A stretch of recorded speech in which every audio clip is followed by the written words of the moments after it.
नमस्कार शेतकरी बांधवांनो. आज आपण संत्रा बागेमध्ये उभे आहोत. डिसेंबर महिना चालू आहे व या महिन्यामध्ये जे आंब्या बहार घेणारे शेतकरी आहेत ते बागेचा ताण सोडत असतात व डिसेंबर व जानेवारी महिन्यामध्ये बागेला पाणी देत असतात.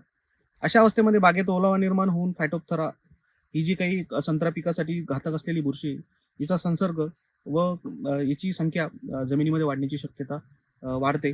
अशा अवस्थेमध्ये एक प्रतिबंधात्मक उपाय म्हणून आपण एक ड्रेंचिंग ओलावा निर्माण झाल्या झाल्या आपल्या बागांना दिली पाहिजे.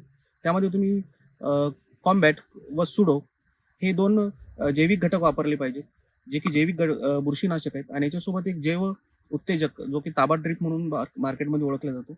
याचाही तुम्ही वापर ड्रेंचिंगसाठी करायला हवा. यामुळे या ज्या बुरशीमुळे बागेमध्ये होणाऱ्या डिंक्या तसेच मुळसड व अ, ऑक्टोबर-सप्टेंबर महिन्यामध्ये फळांची जी गळण होते, तर हे जे काही कारणीभूत असलेले कारणं आहेत, यासाठी आपण जर या ड्रेंचिंगचा वापर केला, तर एक चांगल्या प्रकारे आपला प्रतिबंधात्मक उपाय बागेचा आपण करू शकतो. धन्यवाद.